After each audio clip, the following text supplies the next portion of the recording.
वासुदेव चटर्जी स्मृति foundation द्वारा रविवार को रांची में स्वर्गीय वासुदेव चटर्जी की प्रथम पुण्यतिथि मनाई गई। इस अवसर पर पेयजल एवं स्वच्छता मंत्री मिथिलेश ठाकुर ने स्वर्गीय वासुदेव चटर्जी के चित्र पर पुष्प अर्पित कर उन्हें श्रद्धांजलि अर्पित किया। साथ ही उन्होंने जरूरतमंद लोगों के बीच कंबल, मास्क आदि का वितरण किया।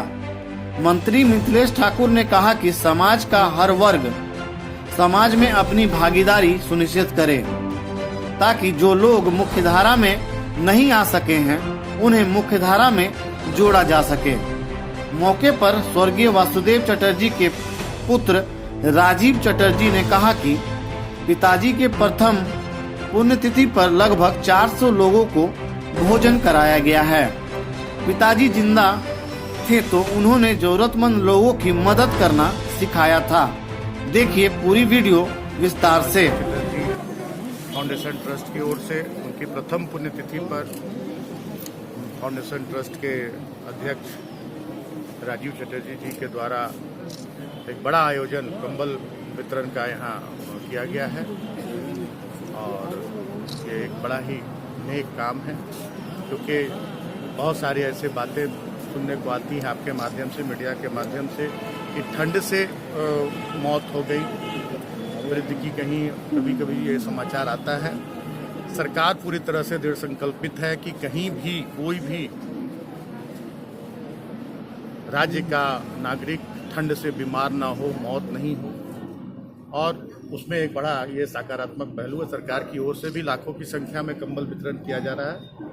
लेकिन अगर ऐसे लोग आगे आकर कि जो लोग वंचित रह जाते हैं सरकार की योजनाओं से, सरकार की भी एक सीमा होती है और उसके तहत सभी लोगों को तक नहीं पहुंच पाती है ज़रूरत, तो ये बड़ा सार्थक पहल है। और ऐसा मैं अपील करना चाहूँगा पूरे सभी संगठनों से, सभी राज्य की जनता से कि जहाँ तक सामर्थ्य हो ऐसे कार्यों में बढ़ चढ़कर हिस्सा ले, ताकि जरूरतमंदों को इसका लाभ मिल सके।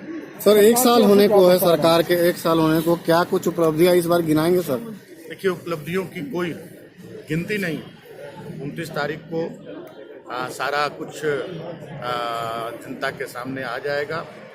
उपलब्धियां जिस हालत में हमें राज्य प्राप्त हुआ था और राज्य को हमारे माननीय मुख्यमंत्री के निरंतर प्रयास से फिर से पटरी पर लाया जा रहा है। कोरोना के संक्रमण से जिस तरह से हम लोगों ने उस पर मैनेजमेंट जो हमारे माननीय मुख्यमंत्री का रहा, वो पूरे देश ही नहीं पूरी दुनिया में इसकी सराहना हो रही है। और इन सब के साथ साथ राज्य में कोई व्यक्ति भूखा ना रहे, कोई व्यक्ति बेरोजगार ना रहे। जहाँ भी लोग बाहर के राज्यों में कोरोना के संक्रमण काल में हमारे मजदूर भाई और लोग फंसे पड़े थे, हवाई जहाज़ों से, रेलगाड़ियों से, बसों से लाकर और उन्हें 15-15 दिन का राशन उपलब्ध कराकर उनके रोजगार की व्यवस्था की गई। तरह तरह के रोजगार सृजन के काम किए गए और साथ ही साथ विकास के काम पर भी निरंतर हमारे माननीय मुख्यमंत्री दृढ़ संकल्पित हैं और अभी विभागों की समीक्षा चल रही है। 29 तारीख को काफ़ी योजनाएं धरातल पर उतरेंगी और काफ़ी योजनाओं की शुरुआत होगी और बहुत सारे जनहित की घोषणाएं माननीय मुख्यमंत्री के द्वारा कल से स्कूल अलाव की व्यवस्था अभी नगर निगम के द्वारा यहाँ रांची में शुरू शायद नहीं हुआ है, लेकिन और शहरों में जो भी नगर निकाय हैं उनमें अलाव की व्यवस्था हो गई है, शुरुआत कर दी गई है। और ग्रामीण क्षेत्रों में भी प्रखंड विकास पदाधिकारियों को ये निर्देश दिया गया है कि जल्द से जल्द अलाव की व्यवस्था करें। कल से स्कूल खुल रही है, उसके बारे में आप क्या कहेंगे? अब स्कूल बहुत दिनों तक बंद नहीं रखा जा सकता है। 10वीं 12वीं के परीक्षार्थी हैं, 10वीं 12वीं कक्षा के छात्र हैं, उनको अगर निरंतर स्कूल से वंचित रखा जाए तो उनके परिणाम पर असर आ सकता है। इसलिए स्कूल अब खोलना नितांत आवश्यक हो गया है।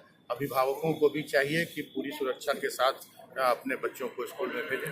पुण्यतिथि है, वो भी समाज सेवी थे, आप भी समाज की सेवा कर रहे हैं, आज क्या आप लोग कार्यक्रम? सबसे पहले तो आज जो है जितने ज़रूरतमंद है हम लोग करीब 350 लोगों का अभी जो है फाउंडेशन की तरफ से कंबल वितरण करेंगे। उसके बाद उन लोगों को सभी के लिए हम लोग यहाँ भोजन की व्यवस्था किए हैं, मास्क की व्यवस्था किए हैं। ये फाउंडेशन हम लास्ट 7 मतलब लॉकडाउन पीरियड में ही हम इस फाउंडेशन का स्थापना किए थे। उसके बाद से हम लगातार जरूरतमंदों के बीच में भोजन का वितरण, उसके बाद अनाज का वितरण, इवन हमारे फाउंडेशन द्वारा ऐसा किया गया था कि हमारे यहाँ पर हमने व्यवस्था ऐसा कर दिया था कि जिनके पास बीपीएल कार्ड नहीं है, राशन कार्ड नहीं है, वो आए और हमसे अनाज और राशन का जितना जरूरत है यहाँ से ले जाए। ये बंदोबस्त भी हम लोग लॉकडाउन पीरियड में लगातार करते हैं। जो काम सरकार को करना चाहिए वो काम आप कर रहे हैं, क्या लगता है सरकार कहीं ना कहीं पिछड़ते जा रही है क्या? नहीं, ऐसी बात नहीं है। सरकार अपना काम कर रहा है। हम कहाँ सरकार के सामने, हम बहुत ही छोटे इंसान हैं, उनके सामने हम कुछ भी नहीं है। तो सरकार तो अपने काम कर ही रहे हैं। तो नैतिक जिम्मेवारी है ना जी सरकार की? सरकार अपनी नैतिक जिम्मेदारी को जरूर पूरा कर रहे हैं। हमको लगता है कि हेमंत जी अपने आप बहुत यंग आदमी हैं, वो कर सकते हैं।